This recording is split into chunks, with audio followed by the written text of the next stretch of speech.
Donc, bonsoir, je suis ravie de vous voir si nombreux parce que c'est vrai que jusque-là, on a fait toujours les réunions à 20h30, mais maintenant, le théâtre a repris ses activités normales et donc certains mois, ça va être 20h30 et d'autres mois, ça va être 18h45.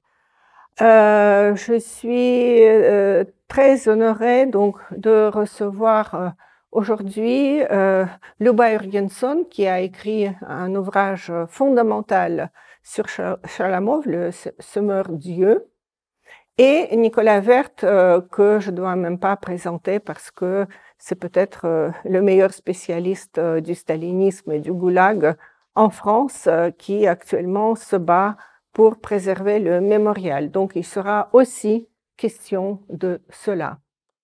Je vais donner d'abord la parole à Luba parce que c'est vrai que d'Esc Russie, nous avons déjà publié un entretien avec elle, mais je crois que aujourd'hui, elle nous dévoilera un peu plus le laboratoire qui a été le sien pendant 10 ans.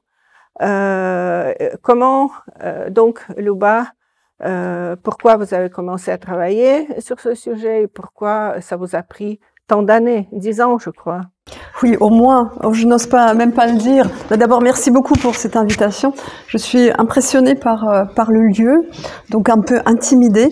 Chalamov, au fond, ça a commencé par... bon, d'abord, enfin, depuis toujours, il faut dire, je suis née en Union soviétique, donc pas à l'époque stalinienne, mais précisément à une époque où on ne parlait pas du goulag dans l'espace public. En revanche, chez moi, on parlait beaucoup des répressions staliniennes et je savais qu'il y avait eu des camps alors que beaucoup de mes camarades n'en avaient absolument aucune idée. Hein. Donc voilà, mon enfance était les années 70, fin des années 60. Et lorsque je suis arrivée en France, que j'ai découvert les témoignages sur les camps du goulag, eh bien immédiatement, c'est une littérature qui m'a complètement captivée. Et donc, oui, ça va, on m'entend ? Est-ce que vous entendez au fond de la salle ? Ah non, on n'entend pas. Bon, je vais essayer de parler plus fort. C'est vrai que j'ai pas une voix qui porte. Et donc voilà. Donc lorsque je suis arrivée en France, que j'ai découvert cette littérature qui, à cette époque-là, en Union soviétique, pouvait vous valoir quelques années de prison, je me suis jetée dessus et j'ai été absolument frappée par l'ampleur de mon ignorance, parce que j'avais l'impression quand même d'être beaucoup plus informée que les jeunes de mon âge. Et là, voilà, quelque chose s'est ouvert, d'abord avec les textes de Solzhenitsyn et ensuite avec ceux de Chalamov. Et à ce moment-là, moi, je crois que finalement, l'interrogation qui...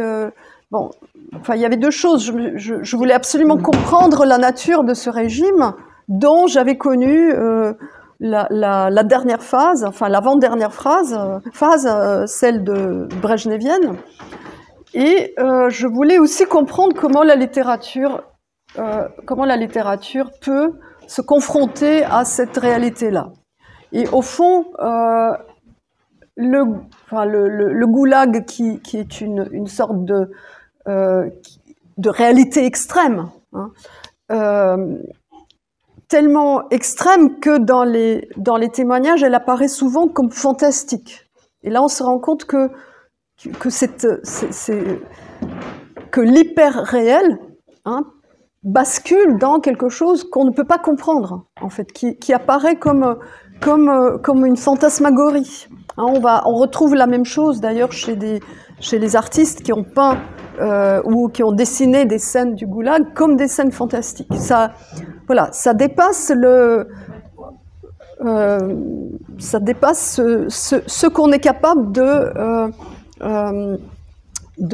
comprendre rationnellement.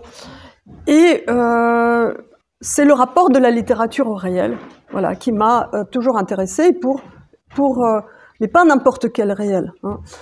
Et ce réel-là, il offre une sorte de champ d'observation qui pousse la littérature aussi jusqu'à sa limite. Voilà, donc je pense que ça c'était mon interrogation. Mais après, il y a aussi ce qui a beaucoup compté, par exemple, c'est la rencontre avec les éditions Verdier, parce que alors que j'écrivais ma thèse à la en 2000, je crois, même avant, dont Chalamov qui portait déjà en partie sur Chalamov, les éditions Verdier étaient en train de préparer l'édition complète des récits de la Colima, et notre rencontre autour de Chalamov est finalement devenue une collaboration qui a aujourd'hui plus de 20 ans. Et donc ça compte aussi. Hein. C'est-à-dire, alors par ailleurs, il y a des chercheurs qui travaillent sur Chalamov, donc je ne suis pas seule. C'est un réseau international de chercheurs qui, depuis des années, fouillent cette œuvre. Et en fait, j'aurais pu continuer, c'est-à-dire j'ai pas du tout l'impression d'être arrivée à... je n'ai pas dit le dernier mot sur Chalamov, enfin vraiment loin de là. Et j'espère qu'il y aura d'autres vocations pour continuer cette lecture. Qu'est-ce que vous avez découvert de très particulier, d'inconnu sur Chalamov, on peut dire, ou quelles sont les nouvelles interprétations que vous apportez? Alors, je ne sais pas si ce sont Bon, c'est difficile de parler de découverte quand quand un auteur vous accompagne pendant si longtemps. Alors, j'ai fait je pense que j'ai découvert des petites choses. Par exemple, mais je ne vais pas tout vous dévoiler parce que sinon vous n'aurez plus envie de lire. Mais par exemple, ce que j'ai découvert, c'est que Chalamov se commente en permanence lui-même. C'est-à-dire que ces textes peuvent être lus comme... les proses peuvent être lus comme des commentaires de poésie et inversement, parce que les mêmes thèmes traversent la poésie et la prose. Et donc en ce sens, c'est une œuvre et son commentaire en même temps. Voilà. Et en fait, plutôt que de dire ce que j'ai découvert, je pense que je peux dire quels questionnements j'ai abouti, parce que finalement, on a plus de questions que de réponses quand on travaille sur un auteur comme ça. Et mes questionnements sont partis de constats. Premièrement, j'ai constaté que Chalamov ne racontait pas les choses dans l'ordre. C'est-à-dire, il a d'abord... les récits de la Colima, ce n'est pas un texte organisé chronologiquement. Hein. On lit dans le désordre différents épisodes et ensuite, il faut les replacer dans l'ordre. Mais c'est raconté de manière... la façon d'organiser cette œuvre répond à un besoin tout à fait autre que celui de raconter sa biographie concentrationnaire, étape par étape. Ensuite, j'ai découvert en fait ça c'était au début de mon travail, que chaque épisode, que souvent les épisodes sont racontés plusieurs fois. C'est-à-dire on a le même épisode dans différents récits, avec des petites différences, ce qui est inhabituel. Les premiers éditeurs de Chalamov, comme par exemple la première édition américaine en langue russe, a été énormément... les récits ont été beaucoup retravaillés parce que l'éditeur s'est dit l'auteur se répète, donc ça n'a aucun intérêt pour le lecteur. Et en fait, ce n'est pas le cas. C'est-à-dire que ces répétitions ont un sens. Voilà, moi je suis partie de l'idée que je vais prendre le texte comme il est, que ce récit non chronologique obéit à un certain sens, que les répétitions ont un sens. Et alors la troisième chose, c'est ces contradictions. C'est-à-dire Chalamov est capable de dire une chose et son contraire. voilà, et parfois dans le même texte. Et donc, plutôt que de me dire, il s'égare, il se trompe, il s'est pas relu, je suis partie de l'idée que ça avait aussi un sens. Et donc, c'est comme ça que j'ai bâti cette lecture, parce qu'au fond, ce livre, c'est une lecture, c'est une proposition de lecture, une sorte de promenade à travers le livre.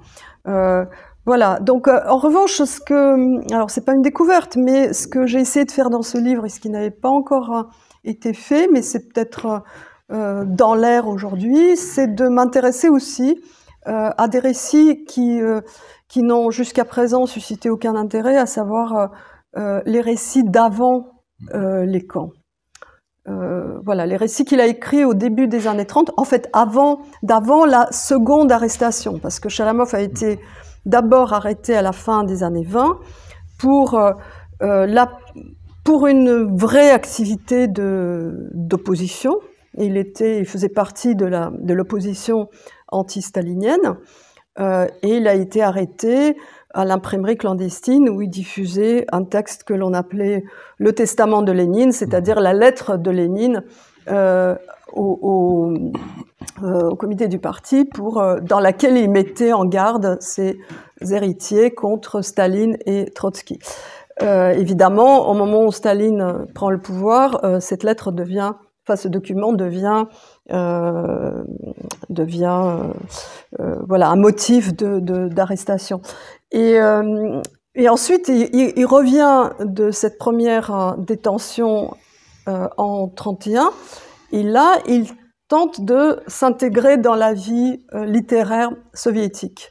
Alors, c'est le début des années 30, c'est l'émergence d'un nouveau canon qui va aboutir à la méthode obligatoire du réalisme socialiste. Et voilà. Et Chalamov, comment il navigue là-dedans? Donc ça, ces récits, lui-même les avait plus ou moins reniés. Et parmi ces récits, certains n'ont qu'un intérêt relatif, c'est-à-dire voilà, mais d'autres sont vraiment intéressants. Et du coup, je me suis penchée sur cette strate-là qui dit beaucoup sur le Chalamov du début des années 30. Donc ça, je pense que c'est quelque chose qui est aujourd'hui nouveau dans mon livre, qui ne le sera plus longtemps, sans doute. Nicolas, qu'est-ce que Chalamov représente pour vous? Certains considèrent que c'est l'un des plus grands écrivains du XXe siècle, pas seulement l'écrivain du Goulag. Oui, écoutez, grâce à Liuba, j'ai pu lire Chalamov, enfin disons avec le regard d'une spécialiste et d'une vraie littéraire, d'une critique littéraire. Bon, comme historien, d'abord, j'ai toujours préféré Chalamov à Solzhenitsyn pour toutes sortes de raisons. D'abord parce que j'aime beaucoup la forme courte, enfin j'adore Tchekhov, j'aime la forme courte, bon, voilà. Et puis ensuite, sa vision de l'homme m'est plus proche, enfin une sorte de pessimisme, et au fond que l'homme est foncièrement mauvais, mais plus proche que, une certaine croyance dans une certaine bonté de l'homme. Enfin, c'est trop simple sur Solzhenitsyn. On sait qu'il y a quand même un grand contraste entre les deux. Alors, d'un point de vue historique, écoutez, c'est absolument passionnant aussi parce qu'au fond, même s'il ne raconte pas son histoire, pas à pas, il y a tellement de détails passionnants d'un point de vue historique sur la manière, par exemple, dont disons, tout le parcours, c'est-à-dire toute la manière de condamner une première fois, puis une deuxième, puis à l'intérieur du camp, disons, de redonner une autre peine, par exemple, tout ce récit autour du complot des juristes. C'est absolument passionnant de voir comment quelqu'un qui est détenu, déjà condamné, etc., est utilisé pour des raisons instrumentalisées pour préparer d'autres procès, y compris de petits responsables ou de grands responsables locaux. Donc, toute cette au fond, cette manière, au fond, de cette multiplication de strates de condamnation. Bon, Shalom a fait recondamner en 43 pour encore 10 ans. Donc, bon, et puis il y a évidemment, au fond, dans chacun de ces fragments de récits, puisque ce sont des fragments, ce sont des sortes de... Voilà.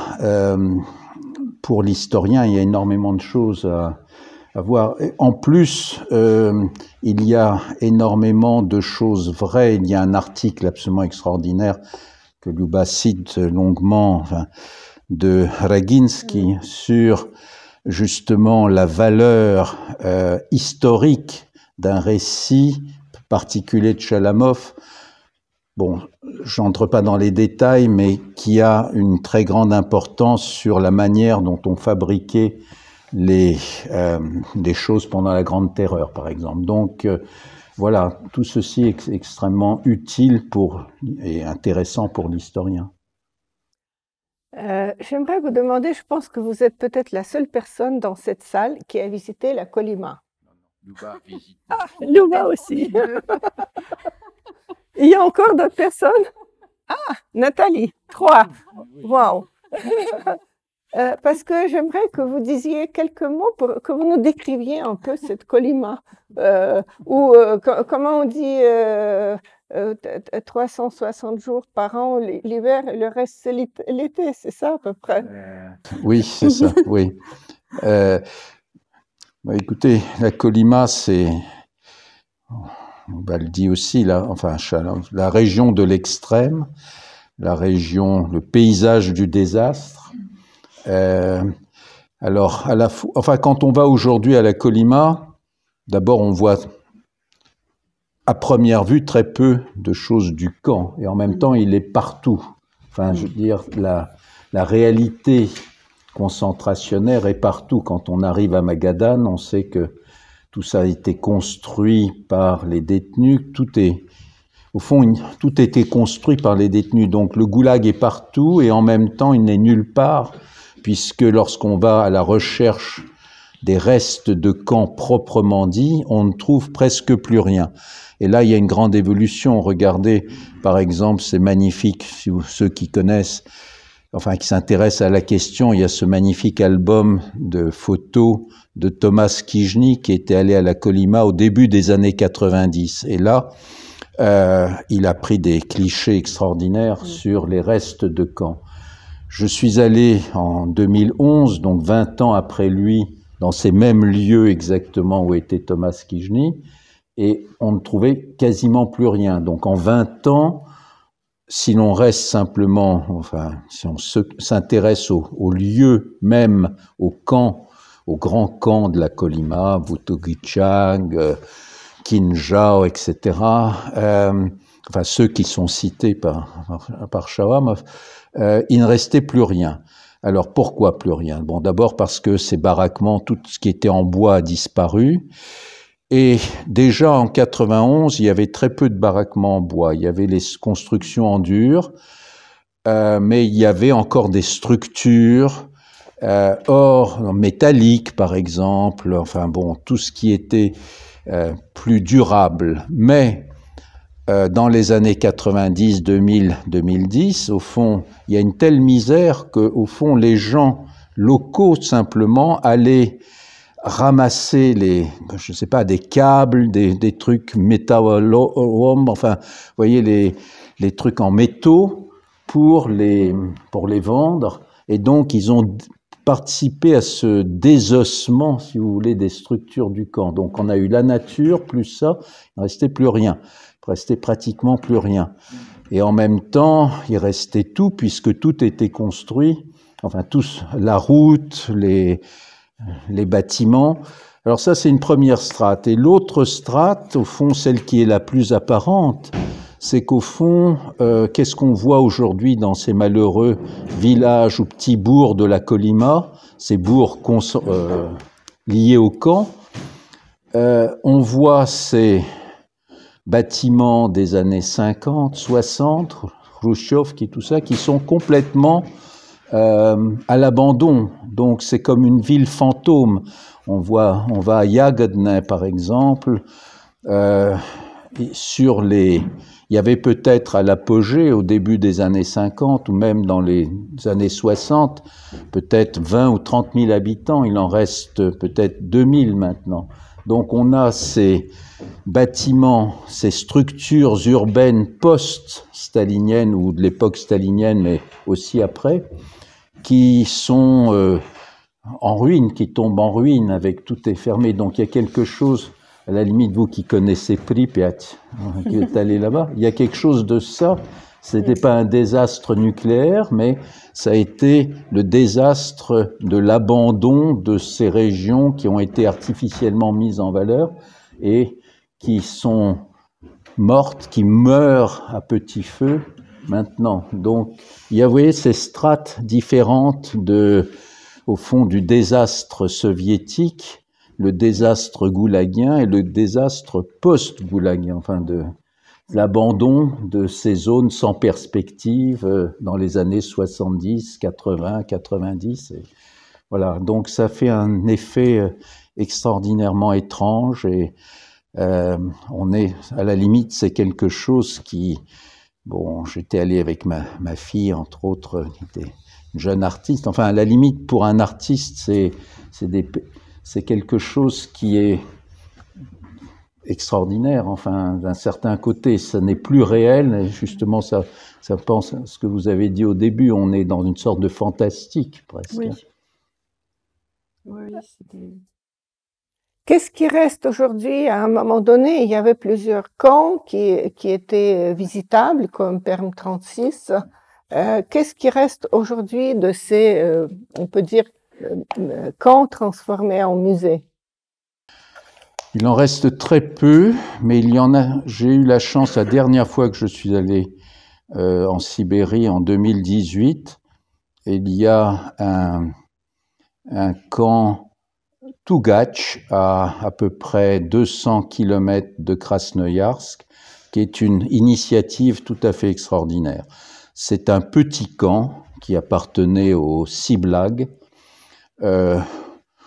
qui à son apogée avait à peu près 1500 détenus. Donc c'était un camp qui était, disons, de taille tout à fait moyenne. Et il y a eu une initiative extraordinaire d'enfants de détenus et d'enfants de gardiens, parce qu'au fond, dans ces lieux sont restés soit des enfants de détenus, soit des enfants de gardiens, et qui ont décidé, enfin 2 femmes, dans la cinquantaine, qui ont décidé à un moment donné de faire ce camp musée, c'est-à-dire tous les bâtiments, un certain nombre de bâtiments étaient encore là, et ils ont décidé de les sauver et donc de reconstituer un peu. Il y a 3 baraquements qui ont été reconstitués en plein air, et donc ça c'est un des exemples, et je pense, enfin j'ai entendu dire qu'il y en a environ 6 ou 7 en Sibérie, des initiatives locales. Moi je connais celle-là, enfin j'ai visité celle-là, je sais qu'il y en a quelques-unes. Alors voilà, alors Perm 36 a été non pas fermé mais a changé de statut, et bon voilà, enfin bon c'est plus c'est à la gloire des gardiens en fait. Oui. Et puis il y a cet exemple absolument extraordinaire, ce n'est pas un camp, c'est un musée de la Kolyma à Jagodne par un habitant local, Ivan Panikarov, qui a transformé sa petite Khrouchtchovka de 42 mètres carrés en musée. Il habite dans la cuisine et les 2 pièces, c'est un musée du Goulag. Et il a ramassé des objets. Comme il disait, il suffisait de se baisser pour trouver des restes de brouettes, même des chalis. Il a commencé sa collection, si on peut dire, dans les années 90, deuxième moitié des années 90, mais il a aussi retrouvé un nombre incroyable d'archives de camps, et justement dans des sacs de jute américain du Lend-Lease, qui devait être bien solide. Il a retrouvé des cartothèques entières de fiches de cartothèques de détenus, donc qu'il a sauvé et avec ce musée, donc il a fait ce petit musée local du Goulag, ce qui est une entreprise un peu folle. Qui va aller à Yagadan? Il y a à peu près 12 heures de minibus à partir de Magadan pour aller visiter son musée, mais il a son petit musée.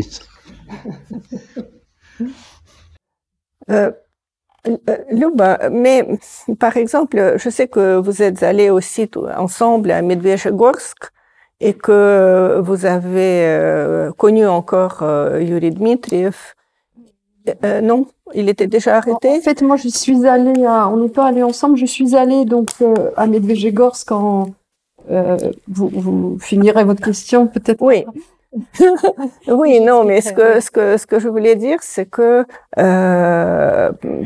quand même avec l'histoire de Yuri Dmitriev, on voit que d'une part, pratiquement les particuliers sont capables de déterrer non seulement des os, mais aussi des fichiers, identifier les gens, etc., etc. Mais que l'État n'est plus du tout intéressé par ce travail. C'est le moins qu'on puisse dire. Voilà, donc je voulais qu'on rebondisse un tout petit peu sur le destin de Yuri Dmitriev avant de revenir sur Chalamov. Alors moi, quand je suis allée en 2018 à Medvedegorsk, j'avais l'intention. Alors Medvedegorsk, donc il faut comprendre aussi que les camps ce sont des territoires.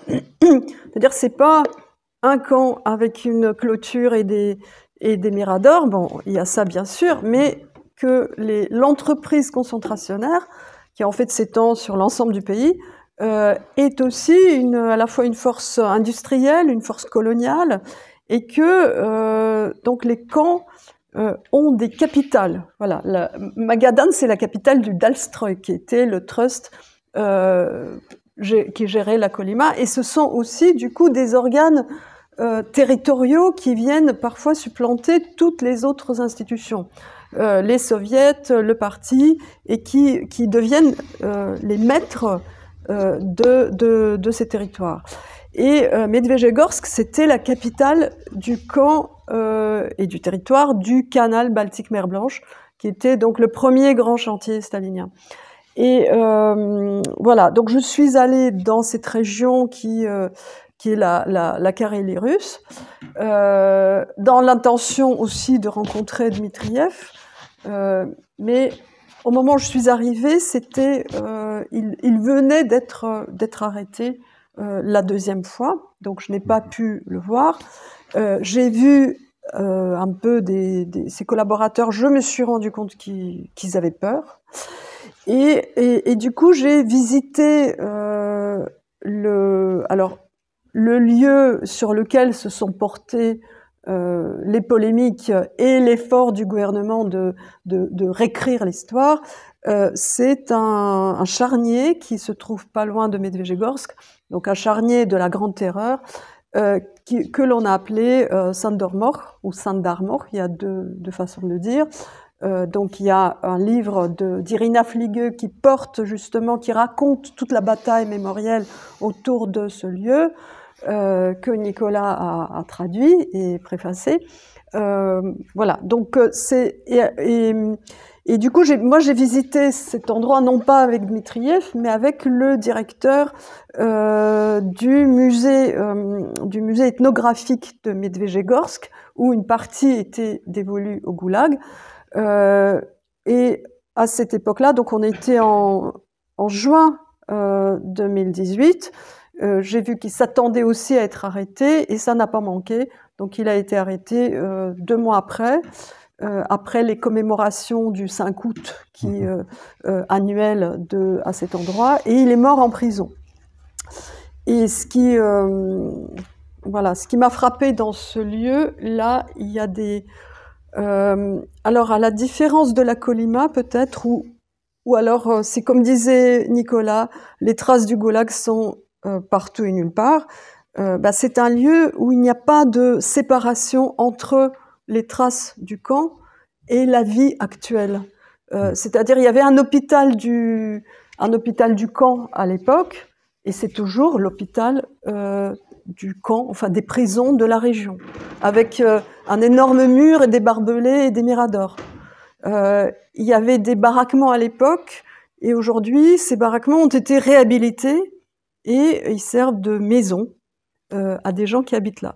Donc on n'a pas vraiment de séparation. Alors que s'est-il passé? Donc bon, Nicolas en parlera bien sûr mieux que moi, mais je pense que donc cette bataille mémorielle autour de ce charnier que l'on essaie de requalifier aujourd'hui en charnier de victimes de la Seconde Guerre mondiale. Bon, vous avez tous vu qu'il y a une sorte de grand déplacement d'accent. Enfin, c'est la Grande Guerre patriotique, évidemment, qui est au cœur du récit dominant. Voilà, et donc, mais cette réécriture se fait avec des grands moyens, c'est-à-dire des historiens militaires qui font des exhumations, qui exhument des corps pour prouver, soi-disant, enfin, en fait, ils les ont emportés, et qui affirment ensuite que ce sont des soldats soviétiques tués par les Finlandais. Donc voilà, et cette réécriture de l'histoire, bon, bien sûr, elle s'inscrit dans cette tendance d'aujourd'hui de mettre en valeur les victoires de l'époque soviétique et non pas les tâches sombres. Donc de mettre l'accent sur le passé glorieux et non pas le passé problématique. Mais c'est aussi et effectivement, bon, on a cité quelques initiatives locales de muséographie, mais il y a aussi des historiens qui ont fait un travail extraordinaire pour localiser ces charniers, pour identifier les victimes. Et Dmitriev faisait partie de ces historiens. Mais ce qui a, enfin, peut-être si Dmitriev est devenu, la cible du régime, c'est peut-être parce que après avoir localisé les victimes, hein, il a tenté aussi de comprendre qui étaient les exécuteurs, les criminels. Et en fait, tant qu'on parle de victimes, ça passe globalement, mais c'est une violence sans responsable. Voilà, c'est une sorte de fléau comme ça qui a déferlé sur l'Union soviétique. À partir du moment où on cherche à identifier les responsables, là, ça ne passe pas. Ça ne passe pas parce que l'État doit rester inattaquable. Enfin, voilà, il y a une sorte de culte de l'État, hein, qui fait que ce genre de recherche peut coûter cher à celui qui les mène. Est-ce que, Nicolas, ce n'était pas la même raison d'acharnement contre le mémorial, parce que quelqu'un comme Nikita Petrov, qui est donc le directeur de la partie historique du mémorial, a écrit aussi des études, des livres où il a retracé l'histoire, non pas de tous les bourreaux, mais d'un certain nombre des bourreaux principaux, comme Blokhin, par exemple. Oui, absolument. Tu as tout à fait raison de souligner que, voilà, vraiment, les ennuis, on voit chronologiquement aussi, ça commence vers 2016, lorsque Mémorial s'attaque vraiment à la question des bourreaux. Bon, c'est vrai que Petrov était celui qui travaille sur cette question depuis le plus longtemps.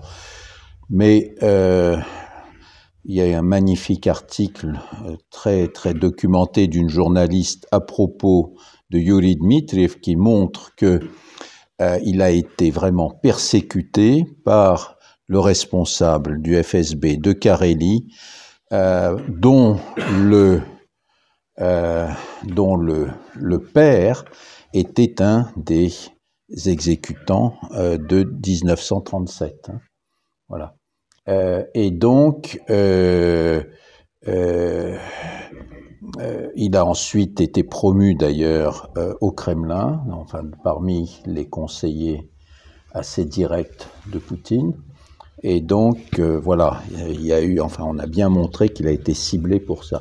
Alors, c'est le cas plus généralement de Mémorial. Il ne faut jamais oublier ce qu'a dit le procureur le 28 décembre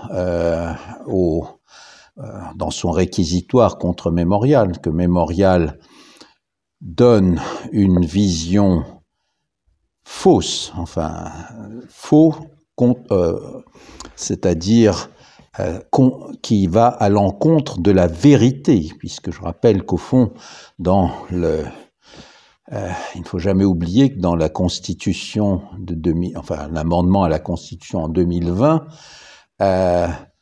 il est écrit noir sur blanc que la Fédération de Russie protège la vérité historique. Et donc, vérité d'un côté, et Mémorial est donc est accusé de donner une version mensongère, et donc c'est ainsi, donc dans le réquisitoire du procureur, donne une version mensongère de l'URSS comme État terroriste, et se complaît dans la critique, c'était marqué exagéré, je pense, enfin se complaît dans la critique des organes de la justice et de la sécurité de l'État. Bon, donc c'est vraiment le combat entre la vérité historique, hein, et le mensonge. Donc, si vous voulez, voilà, c'est le cœur des choses.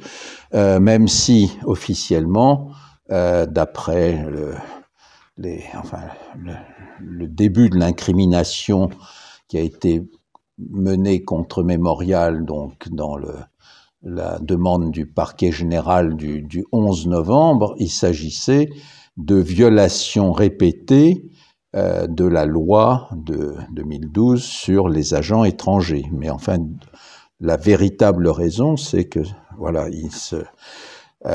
et évidemment, la question de la responsabilité de la recherche des coupables est particulièrement sensible pour quelqu'un comme Poutine, qui est un ancien du KGB. Donc, si vous voulez, enfin voilà, il y a une filiation, enfin très très évidente, et c'est évidemment le cœur, au fond, aussi des choses, c'est-à-dire que Mémorial s'attaque à un des piliers fondamentaux, qui est celui de la sécurité d'État, et donc voilà, donc tout ceci converge vers je pense, une interprétation qui donne de la cohérence à ce qui se passe aujourd'hui et qui permet d'éclairer tout ceci. Surtout qu'on a eu connaissance il y a peu de temps d'un projet de décret, d'ailleurs, donc du président, sur la nécessité d'inculquer des valeurs donc patriotiques et traditionnelles russes, donc c'est projekt zakon, ukaz du. Alors, ce qui est très intéressant, c'est il doit quand même y avoir un certain nombre encore quand même de tensions au sommet de l'État, puisque pas plus tard qu'il y a 2 jours, on a appris que ce projet est pour l'instant, disons, un peu a été critiqué, même c'est le ministère de la Culture, hein, je pense, qui a critiqué ça. Donc, ça allait tellement loin, c'était absolument incroyable. Donc, il fallait montrer, au fond, les valeurs traditionnelles fondées, au fond, sur l'orthodoxie aussi. D'ailleurs, c'était un élément central. Donc, il y a encore, sans doute, au sommet de l'État, enfin bon, quelques tensions sur ce chemin, mais en même temps, la ligne est quand même assez bien tracée, je pense. Ben, vous savez, c'est une reconnaissance qui peut-être ne dit pas son nom, que le régime actuel se reconnaît comme enfin continuateur ou descendant du NKVD, en somme. Ça revient à ça.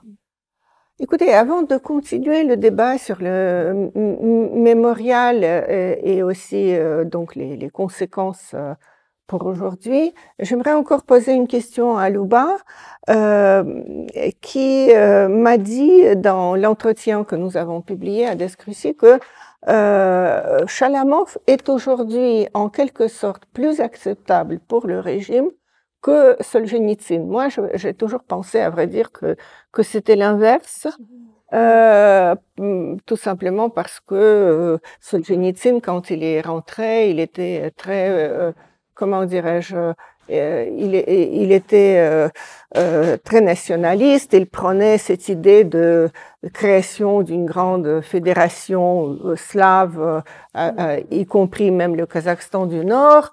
Il a été, enfin, Poutine a été son invité, etc., etc.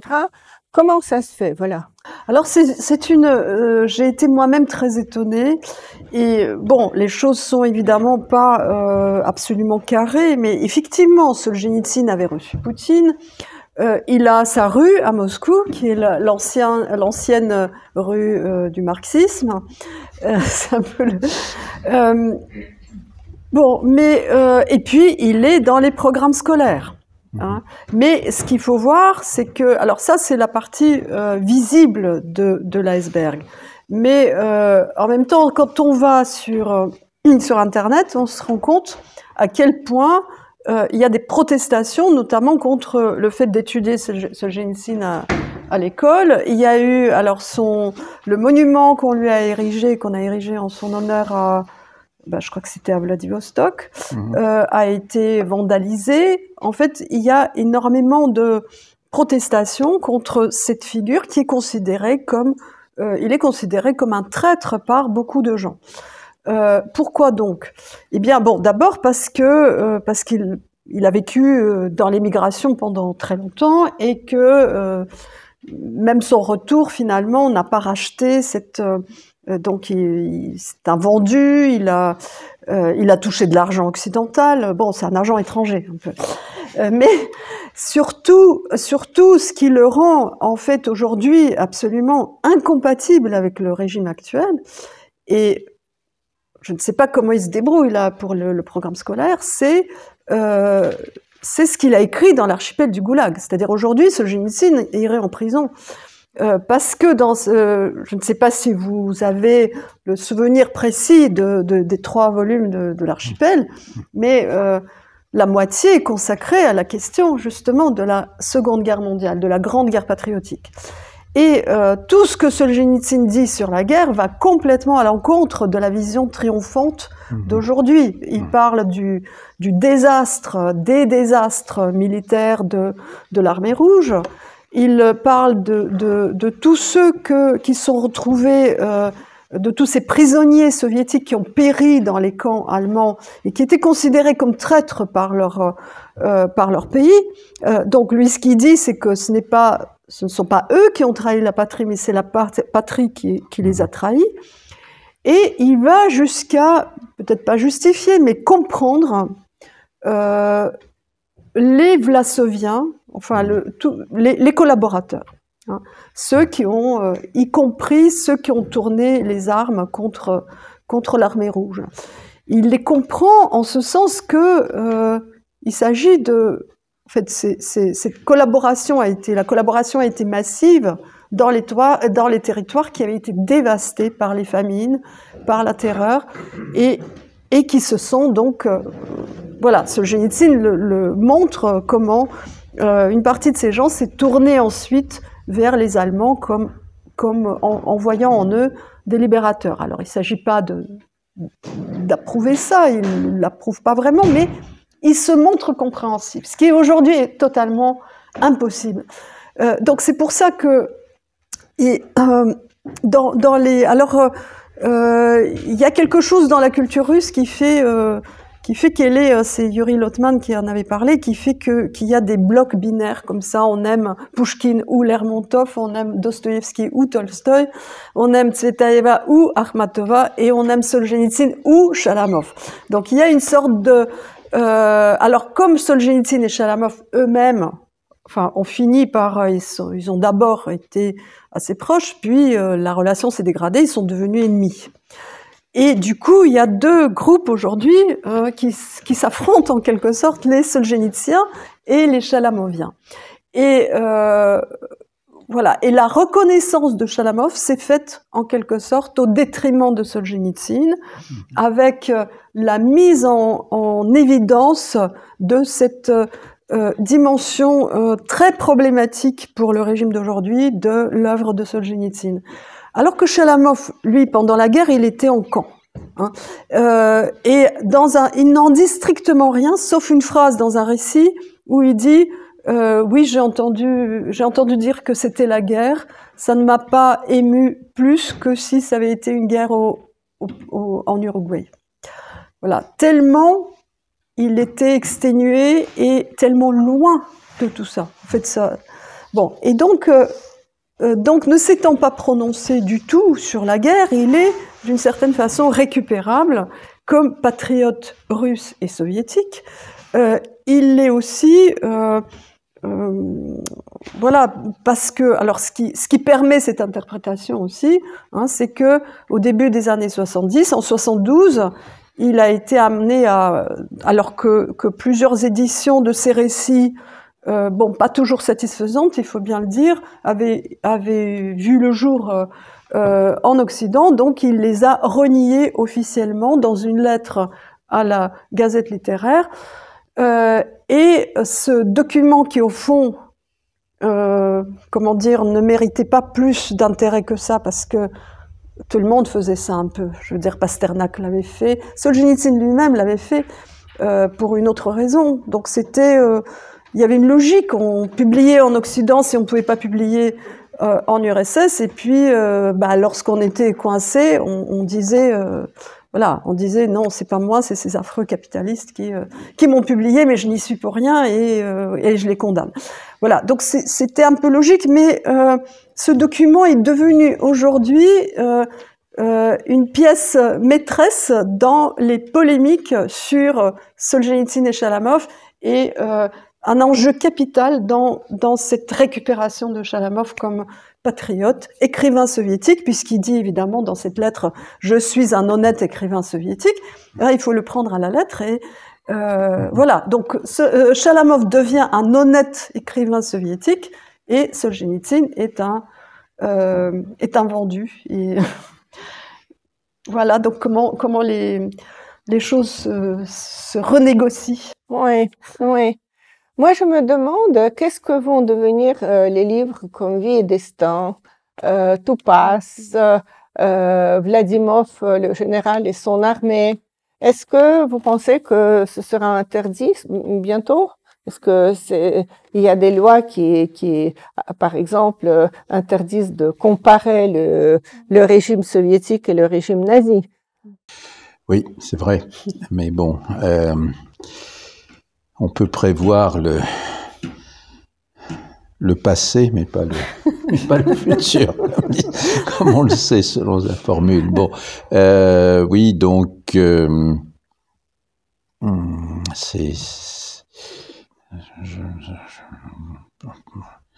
ne pourrais pas prévoir ce qui se passe, mais vous avez tout à fait raison. Bon, en tout cas, on sait à quel point c'est une banalité de le dire. La grande guerre patriotique est vraiment au cœur au fond de cette nouvelle mémoire, enfin la mémoire officielle que l'on veut mettre.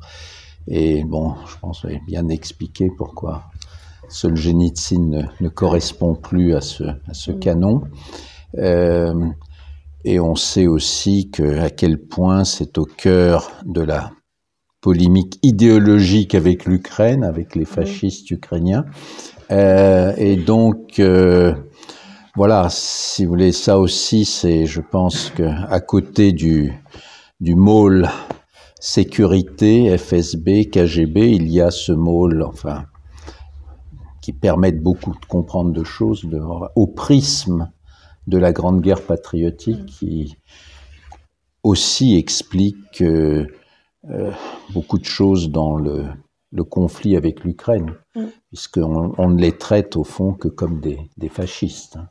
Donc des gens qui auraient collaboré, enfin voilà, et donc c'est la menace c'est parce que quand même si on écoute la télévision russe, c'est quand même, on est frappé par la violence, au fond, on a l'impression que encore une fois, enfin l'Ukraine est peuplée de fascistes, de collabos, de descendants de collabos ukrainiens, enfin c'est, encore une fois, on revient pour le petit peuple, pour lui montrer qu'au fond l'ennemi c'est plus le fasciste, c'est le fasciste d'hier et c'est le fasciste d'aujourd'hui. Et qu'au fond, tous ces gens qui ont soi-disant collaboré, enfin bon, c'est aussi sur cette dimension qu'on entretient la scission entre l'Est et l'Ouest de l'Ukraine, que l'on joue sur tout ceci. Et donc, en même temps, on peut assez facilement déchiffrer, au fond, cette instrumentalisation, parce que pour donner des idées forces, il faut aussi des choses assez simples. Enfin, et donc, c'est ce qui est martelé. Enfin, c'est quand même assez stupéfiant si on a l'occasion de regarder les canaux, enfin, officiels, enfin, les canaux de la télévision russe aujourd'hui, cette omniprésence de la Grande Guerre patriotique et de son instrumentalisation quotidienne, sous une manière ou sous une autre. Et justement, je veux juste ajouter, la première fois que j'ai été un peu étonnée, je me suis dit, qu'est-ce qui se passe avec Chalamov, c'était en 2016, lorsque, à Moscou, Mémorial a réussi à créer une exposition dans une des avenues principales de Moscou. Donc c'était formidable, alors j'y vais, et puis je suis quand même étonnée parce que à côté il y a une exposition sur la Grande Guerre patriotique à l'écran, il y a un monument à Sholokov, et je me rends compte que je suis quand même dans un lieu où Chalamov n'a rien à faire. Et voilà, je me dis, mais c'est un malentendu, évidemment. Mais après, j'ai compris que c'était plus compliqué que ça. Je voudrais vous poser maintenant une question qui personnellement me préoccupe beaucoup. Mémorial a quand même réussi à créer des archives absolument incroyables. Excusez-moi. Avec des millions de noms de victimes, avec un certain nombre aussi de bourreaux, avec des récits de gens, des souvenirs, des lettres, des photos. Je ne sais pas s'ils ont aussi des archives vidéo, probablement. Et donc, qu'est-ce qui va se passer avec tout ça, avec l'interdiction définitive du mémorial? Est-ce qu'il y a un moyen de tout transférer quelque part? Parce que je pense que si ça reste sur les porteurs russes, en quelque sorte, ça risque aussi de disparaître. Oui, ça c'est une des questions qui est discutée. Donc, bon, malheureusement, à l'étape actuelle, je ne peux pas vous donner disons de détails, parce que ça reste une question très délicate et bon, qui est dans le processus. Disons, il faut bien comprendre qu'au fond, je citerai la lettre, je pense que lorsqu'on a eu cette réunion le 8 décembre à l'hôtel de ville, j'en avais parlé dans mon petite intervention d'introduction. J'ai cité la lettre d'un responsable, d'un ami de Mémorial Krasnoïarsk, Alexei Babi, qui m'écrivait tout de suite après, le 11 novembre, après la demande du parquet général d'interdire Mémorial International, la demande auprès de la Cour suprême, Dieu merci, nous avons numérisé, on a fait beaucoup de travail, nous avons numérisé toutes nos archives et elles sont en sécurité. Au sens où, bon, vous le savez que, bon, enfin, d'abord il faut savoir que c'est un travail absolument énorme parce que là, c'est chaque branche de Mémorial, donc chacune des 64 branches régionales, qui a un site, et si on va sur ce site, bon, il y en a qui sont un peu plus riches, d'autres un petit peu moins, mais allez par exemple sur le site de Mémorial Krasnoïarsk, ce sont des dizaines de millions de pages d'archives numérisées. Donc, ce qui est absolument extraordinaire parce qu'au fond, on voit toute cette ce travail incroyable. Donc, ça commence au fond par tous les articles publiés sur... c'est aussi l'histoire non seulement des répressions, mais l'histoire de Mémorial, d'une branche régionale de Mémorial depuis la fin des années 80. Ce sont donc des témoignages enregistrés en vidéo aussi, ce sont des cartes, des articles de journaux, ce sont des archives locales numérisées, donc enfin informatisées, enfin comment on dit, numérisées, oui, mais c'est ça. Voilà. Donc et il faut imaginer donc ces dizaines de millions de pages par 60 organisations locales. Donc c'est un énorme travail, mais avec la numérisation, ce sont des choses qui sont un peu immatérielles, donc qui peuvent être mises sur d'autres serveurs. Donc c'est un travail qui se fait. Bon, moi je ne suis pas du tout calé, je ne suis pas du tout spécialiste de moyens informatiques, mais je sais que Mémorial met autant que faire se peut en sécurité un certain nombre d'archives. Ceci dit, il y a aussi des collections qui restent matérielles, notamment le musée, les artefacts du Goulag, les collections non numérisées, enfin il y a 60 000 dossiers donc donnés par exemple à Mémorial Moscou, donnés par des familles, des gens réprimés. Voilà, donc c'est un travail qui est en train d'être, enfin disons,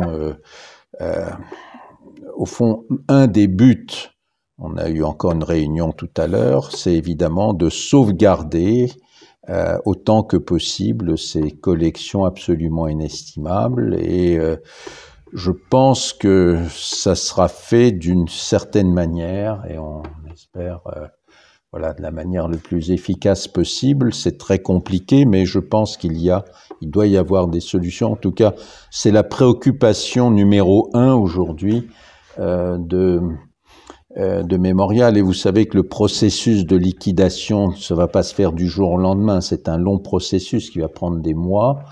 Et pendant ce temps, au fond, en tout cas, l'idée de Mémorial, c'est évidemment de sauvegarder ces collections inestimables et je pense que tous les efforts seront faits à la fois par eux d'abord et puis ensuite peut-être par les antennes régionales, internationales. Il y en a 4. Il y a Italie, Allemagne, République tchèque plus la France. Donc voilà, en tout cas c'est leur préoccupation première en ce moment. Écoutez, avant de passer aux questions de la salle, j'aimerais beaucoup que Luba nous lise quelques poèmes de Chalamov parce que on connaissait pratiquement pas sa poésie et donc elle a fait un gigantesque travail de traduction de cette poésie donc en français. Alors, je vais lire en russe et en français, peut-être comme ça vous entendrez le rythme en russe. Oui, parce que l'idée c'était aussi de comprendre les va-et-vient entre la poésie et la prose de Chalamov. Alors, il existe une traduction d'un choix de poèmes qui s'appelle Les Cahiers de la Colima. Enfin, les cahiers, c'est comme ça que Chalamov appelait ses poèmes. Mais voilà, je ne l'ai pas, enfin, je l'avais vu à l'époque où il était paru, mais là, je n'ai pas du tout regardé je n'ai pas regardé du tout ces traductions pour être complètement détaché des traductions qui existent déjà. Mais je suis persuadée que Chalamov doit être, comme tout poète d'ailleurs, doit être traduit par plusieurs personnes. C'est-à-dire que ce serait bien d'avoir plusieurs traductions de chaque poème pour les entendre de différentes manières. Bon, vous m'excuserez, hein, je suis pas du tout, voilà, je suis pas une lectrice professionnelle. Donc j'en lirai 4, hein, ne vous inquiétez pas. Donc, alors j'ai choisi ceux qui me paraissent importants pour comprendre son œuvre, donc qui donnent en quelque sorte la clé de l'œuvre. Le premier, celui que je vais lire en premier, je l'ai mis en exergue à mon livre comme celui dont on peut tirer en fait comme une pelote l'ensemble de l'œuvre. Инструмент. До чего же примитивен инструмент нехитрый наш? 10 бумаги в 10 гривен, торопливый карандаш. Вот и все, что людям нужно, чтобы выстроить любой замок истинно воздушный над житейскую судьбой. Все, что Данту было надо для постройки тех ворот, что ведут к воронке ада, упирающейся в лед. L'outil. Notre outil rudimentaire est facile à prendre en main. Un crayon à mine légère, du papier, un rouble la main. Cela suffit pour construire un château très aérien, dans les nues, ça va sans dire, au-dessus d'une vie de rien. Cela suffit à Dante pour faire le portail par où aller de la bouche de l'enfer vers son fond, le lac gelé. Желание. Я хотел бы так немного. Я хотел бы быть обрубком, человеческим обрубком. Отмороженные руки, отмороженные ноги. Жить бы стало очень смело укороченное тело. Я б собрал слюну во рту, я бы плюнул в красоту, в омерзительную рожу. На ее подобие Божье не молился б человек, помнящий лицо коллег. Veux. Je désire si peu, au fond. Je désire me faire tronc, simplement un tronc humain, pieds gelés, gelés les mains, bout de corps, si intrépide, je vivrais en invalide. De ma bouche saliveuse, je cracherai sur la beauté, sur sa gueule ignominieuse. Sa divine parenté ne serait plus invoquée par tous ceux qui se souviennent du visage détronqué. Et puis bon, quelque chose d'un peu plus léger, parce que là quand même, voilà, il y en a un que j'aime beaucoup. Луна качает море, прилив, отлив, качает наше горе на лодке рифм. Я рифмами обманут, и потому спасен. Качаются лиманы, и душен сон. Lune, la mer s'anime, flux et reflux, embrun. Sur la barque des rimes, tangue notre chagrin. Trompé par les rimes, je leur dois mon salut. Tangue l'abîme, et le sommeil afflue. Et puis un petit... Voilà. Так вот и хожу, на вершок от смерти. Жизнь свою ношу в синеньком конверте. То письмо давно с осени готово. В нем всегда одно маленькое слово. Может, потому и не умираю, что тому письму адреса не знаю. Je chemine encore tout près de la mort, porte ma vie entière sous un pli bleu clair. Il y a belle lurette que la lettre est prête. Elle contient une seule, une brève parole. Et la mort me laisse en sursis, peut-être parce que sur la lettre, il n'y a pas d'adresse. Et puis un tout petit dernier, qui est de quelques... quelques lignes. Ah non, je l'ai perdu. Attendez, excusez-moi. Voilà. «Я жив не единым хлебом, а утром на холодке кусочек сухого неба размачиваю в реке. Je ne vis pas que de pain. Sous le froid du matin, je trempe dans le ruisseau un morceau de ciel sec. » Voilà.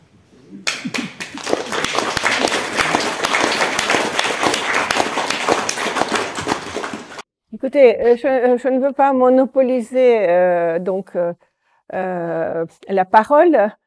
C'est pourquoi je vous propose de poser maintenant vos questions à nos deux intervenants.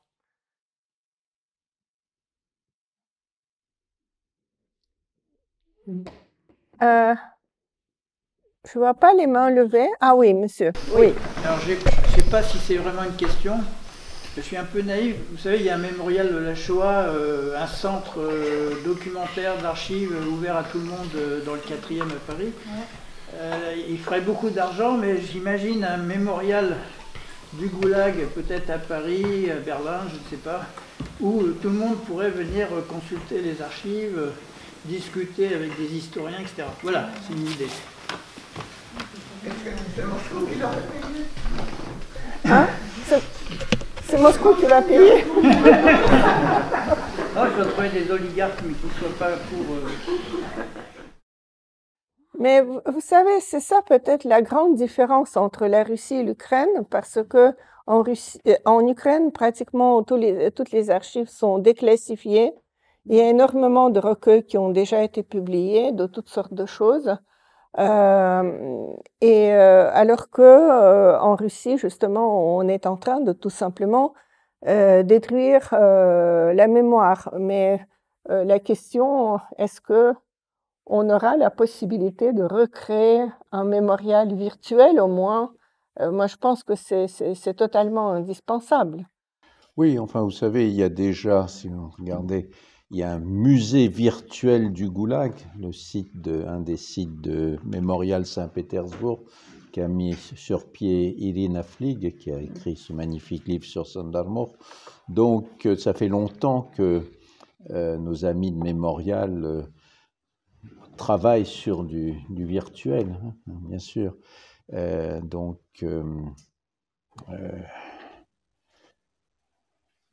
pense que ça va rester. D'une façon ou d'une autre. Oui, Nathalie? Merci pour ce débat, merci pour la lecture des poèmes absolument magnifiques. J'ai une question pour Louba. Je me souviens d'avoir rencontré à la fin des années 90 à Paris Jacques Rossi. Et je me souviens de son livre Fragments de vie. Donc Jacques Rossi, c'était entre guillemets le Français du Goulag, hein, qui avait été arrêté en 1937 à Moscou et qui a passé, je crois, une vingtaine d'années dans le système du Goulag, à la fois dans des camps et ensuite en exil intérieur forcé. Et un de ses livres, si je me souviens bien, Fragments de vie, s'inspire, il l'avait dit, il avait dit à d'autres, s'inspirer de Chalamov. Il avait des récits courts, presque photographiques de ce qu'il avait vécu au Goulag. Et ma question, c'est est-ce que Chalamov a fait des petits? Est-ce que d'autres personnes, par la littérature ou par tout travail, cherchent à perpétuer la mémoire et à transmettre, se sont inspirés du style de Chalamov, que ce soit en Russie ou à l'étranger? Merci beaucoup pour cette question effectivement passionnante. Alors d'abord, en ce qui concerne Jacques Rossi, je crois que Sophie Bénèche qui est ici voilà, répondra sans doute mieux que moi. Et c'est d'elle que je tiens d'ailleurs voilà, ces informations sur la façon dont Chalamov a compté pour Jacques Rossi. Je pense qu'il y a eu des tentatives, effectivement, parce que cette prose, c'est très fragmentée, réduite à l'essentiel, qui paraît simple, mais qui en réalité est très complexe parce que les récits se répondent. Je pense qu'elle a fasciné plus d'un. Alors, les exemples qu'on a, mais je les connais pas tous, hein, parce que c'est maintenant un énorme corpus. Disons que bon, on peut penser à un co-détenu de Chalamov, Demidov, qui a écrit ses propres récits de la Kolyma. Enfin, voilà, c'est comme ça que c'était qu'il pensait, parce que le récit de la Kolyma, c'est un titre qui évidemment peut s'imposer. Donc, qui a écrit ses propres récits et qui... alors, Chalamov, lui, a consacré un récit à cet homme qui s'appelle la vie de l'ingénieur Kipreyev. Il a écrit ce récit qui est une sorte d'agiographie, parce que Demidov était une figure de juste, hein, de quelqu'un de tout à fait extraordinaire. Et Chalamov a écrit ce récit en pensant que Demidov était mort. Hein. Puis il a retrouvé Demidov, qui était en fait vivant, et qui était auteur lui-même de récits. Il a envoyé ces récits à Chalamov, que Chalamov n'a pas aimé. Et il lui a répondu en des termes suffisamment francs pour que, peu à peu, leur amitié, qui était une vraie amitié, se dégrade. Enfin, leur relation se dégrade, donc ils se sont éloignés l'un de l'autre. Il y a un exemple très intéressant d'un autre grand écrivain et témoin qui est Gustav Herling-Grudzinski, donc un écrivain polonais qui a aussi écrit un livre extraordinaire sur le goulag, paru en français sous le titre Un monde à part. Et donc Herling, qui par ailleurs essayait de faire publier Chalamov en Italie, lorsqu'il a appris la mort de Chalamov, il a écrit un récit qui est une sorte de variation, enfin une imitation, mais voulue, consciente, d'un récit de Chalamov qui s'intitule Chéri Brandy. Alors, dans Chéri Brandy, Chalamov imagine la mort de Mandelstam. Donc, le poète Mandelstam est mort dans un camp de transit à Vladivostok en 1938. Ce camp de transit, Chalamov le connaissait, il était passé par là parce que pour aller à la Kolyma, tout le monde passait par Vladivostok. Mais Mandelstam n'est pas arrivé jusqu'à la Kolyma. Il est mort avant. Et Chalamov raconte sa mort, mais comme si c'était la sienne propre. Hein. Il se met dans la tête de Mandelstam mourant. Donc c'est un récit, voilà, c'est ce qu'on appelle le récit, un récit de cénotaphe, mais c'est un récit très très fort justement parce qu'il est raconté du point de vue de quelqu'un qui est en train de mourir. Et donc Herling-Grudzinski fait la même chose, c'est-à-dire il raconte la mort de Chalamov telle qu'il l'a imaginée. Et en réalité, c'est impossible d'imiter Chalamov, parce que c'est lui-même qui... Alors, il y a plusieurs récits, c'est pour ça d'ailleurs que j'ai appelé mon livre « Sentier de Varlam Chalamov », parce qu'il y a plusieurs récits qui mettent en scène une route ou un sentier qu'on est en train de tracer. Et dans un récit qui s'intitule « Trapa », donc le sentier, c'est un sentier sur lequel Chalamov, enfin le narrateur, écrit des poèmes. Des poèmes lui viennent. C'est son sentier, c'est lui qui l'a tracé. Donc il est encore à la Kolyma, mais il n'est plus détenu, il est infirmier dans un hôpital du camp. Et puis un jour, il découvre, alors c'est un peu comme Robinson avec Vendredi, hein, il découvre des traces d'un humain qui est passé par là. Bon, sauf que au lieu de le rechercher comme Robinson, il va quitter ce sentier, hein, parce que les vers ne naissent plus sur ce sentier que quelqu'un d'autre a foulé. Et c'est vraiment la métaphore de des voix. Alors il y a une autre métaphore qu'il utilise, il parle de sapeurs. Hein, il dit les sapeurs n'ouvrent aucune voie. En fait, ils vont quelque part et ils meurent. Voilà. Donc c'est un peu... c'est-à-dire que les textes de Chalamov, avec leur feinte simplicité, effectivement, invitent à... on a l'impression qu'il doit faire des petits, mais en réalité, il a ouvert et refermé un chemin. D'autres questions ? Oui, moi j'avais une question pour Louba également, que je voulais aussi remercier pour ces lectures qui nous font nous ont bien fait ressentir la force des mots de Chalamov. Et je voudrais savoir, est-ce que tout est édité en français aujourd'hui? Parce qu'en même temps que votre essai paraît en France un livre donc, de nouveaux textes de Chalamov, et je voulais savoir, est-ce qu'il y a encore beaucoup de choses à découvrir en français qui n'a pas été édité? Et également en Russie, est-ce que toute l'œuvre de Chalamov est disponible et lue aujourd'hui par les Russes? Alors, le gros de l'œuvre de Chalamov est aujourd'hui disponible en Russie dans les œuvres complètes qui ont été publiées en 2013. Donc, c'est une édition en 6 volumes. Mais il reste encore dans les archives des choses inexplorées.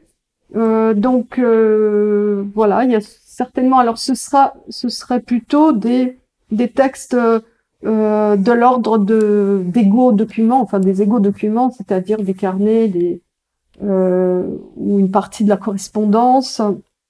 Mais disons que l'essentiel est disponible et en français, il reste encore des choses à traduire, notamment certains carnets. Hein, il y a toute une, enfin, ce qui est de l'ordre de l'écriture intime. Et puis, ce qui n'est pas traduit du tout en français, ce sont ces récits de jeunesse, qui seraient peut-être, dont certains seraient peut-être intéressants à faire connaître à ceux des lecteurs qui connaissent déjà toute l'œuvre. Hein, voilà, il ne faut pas commencer par là, mais pour compléter le tableau, je crois que ça serait vraiment intéressant. Vous voulez ajouter quelque chose? Non. Oui. Est-ce que le formatage des Russes à la télévision avec la Grande Guerre patriotique, est-ce que ça aurait pour but caché de rendre le peuple russe plus belliciste? Ah ben, certainement. Oui, en tout cas. Oui, difficile de répondre, mais oui, enfin. Pardon. Non, mais il y a quelque chose d'autre derrière. C'est la crainte de la dissolution parce que la Grande Guerre patriotique est servie sous une sauce qui est celle, comment dire, on était tous ensemble à l'époque. Et en fait, les commémorations, les monuments à la Grande Guerre patriotique, ce qui frappe, c'est qu'on a des représentations de toutes les républiques, évidemment sous l'égide du grand frère. Donc ils sont toujours un peu plus petits que les Russes, enfin les Géorgiens, Ukrainiens et tout ça. Mais l'idée, c'est nous étions tous ensemble. Voilà. Et donc, je pense que ce matraquage, c'est aussi révèle aussi un traumatisme post-empire et la peur que ça continue, enfin que la Russie continue puisque en fait ceux qui sont contre la fameuse vérité historique défendue par l'État sont considérés aussi comme ceux qui œuvrent à la destruction de l'État, à la dissolution de cette entité étatique. Philippe? Oui, mais vous avez déjà répondu à la question que je voulais vous poser. Il y a eu d'autres témoins, d'autres victimes surtout qui ont écrit. J'ai connu par exemple Liev Razgon, a écrit un livre, Евридумание. La prononciation n'est pas impeccable, mais qui montre aussi que toute cette machinerie ne pouvait pas fonctionner sans beaucoup de complaisance à tout niveau. Et alors je pense que doit jouer cette mauvaise conscience qui fait qu'on peut attribuer la responsabilité à Staline ou à quelques grands militaires. Mais au fond, la compromission était sans doute très bas. Et je crois que ça doit susciter dans quelle mesure ce malaise est encore perceptible aujourd'hui. Nicolas?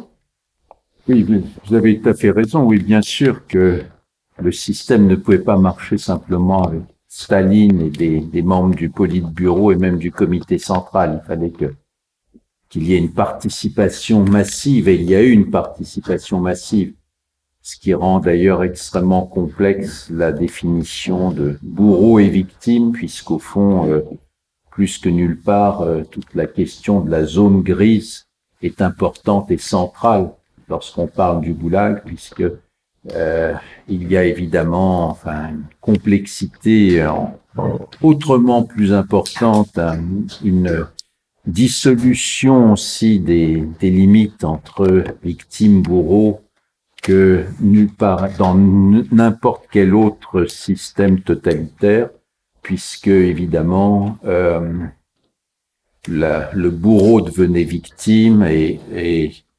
il y avait aussi toute la question de la participation massive dans les organes de sécurité. Il n'y a absolument aucune comparaison numérique possible entre par exemple les appareils de la Gestapo et du SD et ceux du NKVD en chiffres, en nombre de grandeur. C'était de l'ordre un rapport de 1 à 20 en nombre, voilà, tout un système d'indicateurs d'obligation de se compromettre avec le système. Bon, c'était quelque chose un grand classique que l'on a pas seulement chez les écrivains du Goulag, mais je dirais au fond, si on prend l'œuvre de Trifonov par exemple, c'est absolument central cette question de la masse grise de ces gens qui ont participé et c'est bien au-delà de la période stalinienne, puisqu'au fond, l'essentiel de cette œuvre, par exemple, se traite de la période post-stalinienne des années 60, 70. Voilà, c'est absolument passionnant. Donc, c'est vraiment au cœur des choses, bien sûr. On peut prendre encore 2 questions parce que après, malheureusement, on doit libérer la salle. Nadia? Сними маску. Ça touche le sujet de la Russie blanche et de la solidarité de la Russie blanche avec toutes les questions qui touchent des répressions en Russie soviétique et en Russie aujourd'hui. Pour moi, je sens que la Russie blanche se posait un peu à côté en soulignant juste les moments où le dernier bateau philosophique a quitté la Russie.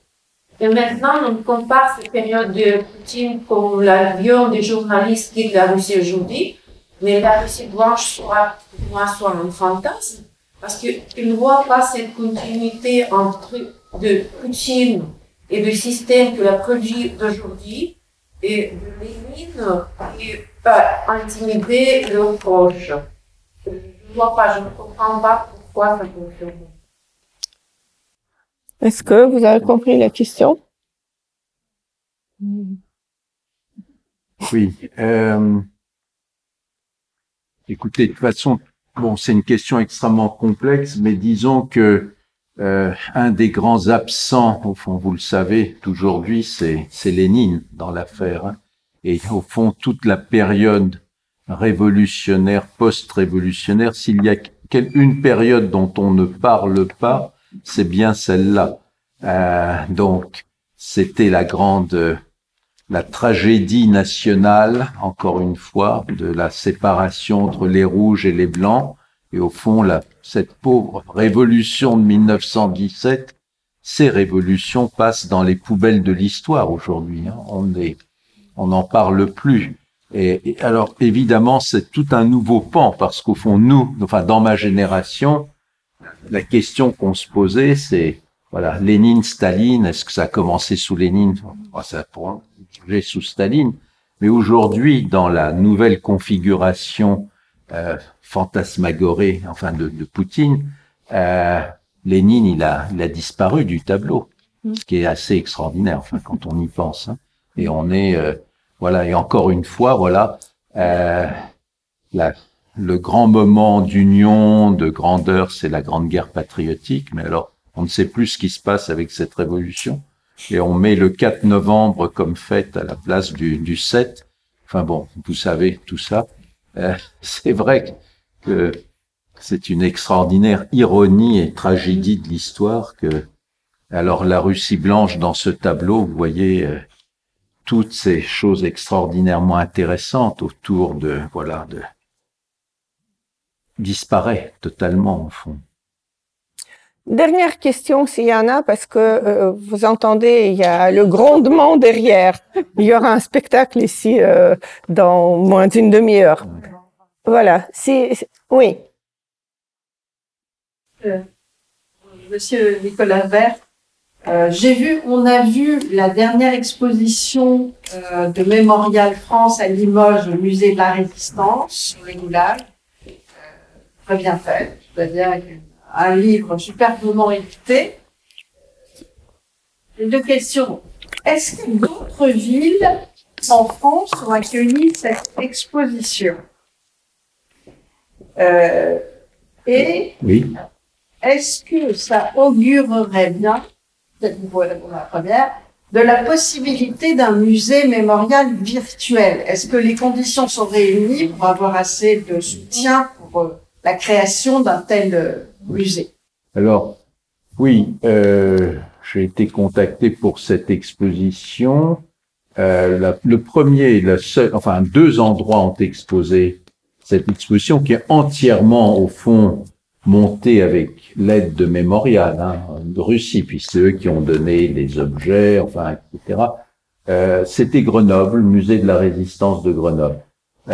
Après Limoges, s'il n'y avait pas eu toutes ces restrictions avec le Covid, je pense qu'on était en négociation avec le musée de la Résistance de Toulouse, qui était prêt à la prendre. Bon, le Covid a un petit peu compliqué les choses. Donc, je signale que, au fond, cette exposition, qui était sous un format très modeste, bon, à Grenoble, on avait 100 mètres carrés, là, on en avait 200, mais par contre, on a fait cette même exposition avec surtout Irina Gaukova, qui est la responsable du musée de Mémorial à Moscou, à Liège, à la Cité Miroir, là, on avait une version qui était 4 fois plus importante. Voilà. On n'a pas réussi à la faire à Paris. On a fait des demandes depuis plusieurs années par la mairie. Ça n'a jamais marché à Paris. Et évidemment, encore une fois, enfin le fond pour cette exposition, c'est Mémorial qui l'a donné. Donc, bon, un musée virtuel, ben, écoutez, on n'a pas les forces de le faire, nous, en France, mais il y a ce musée virtuel, encore une fois, fait par nos amis de Saint-Pétersbourg, musée virtuel du Goulag, où il y a énormément de choses. Et on espère quand même, enfin j'espère qu'il y aura d'autres expositions plus importantes, parce que, bon, au musée de la Résistance, c'était très bien, c'est très sympathique, mais c'était quand même des expositions très modestes. Voilà, et donc on aimerait beaucoup pouvoir accueillir une belle exposition, maintenant comme à Liège, la Cité Miroir, qui a eu lieu donc en 2020, juste avant le confinement. Écoutez, je remercie tout le monde, je remercie Luba et Nicolas, et je vous invite il y a dans le hall les livres, il y a le livre de Luba bien sûr, et il y a plusieurs livres, donc les œuvres de Chalamov lui-même, dont un qui a été publié, les chroniques de Chalamov qui ont été publiées simultanément avec le livre de Luba. Donc voilà, je vous invite, si vous ne l'avez pas encore fait, de le faire. Merci. Merci beaucoup.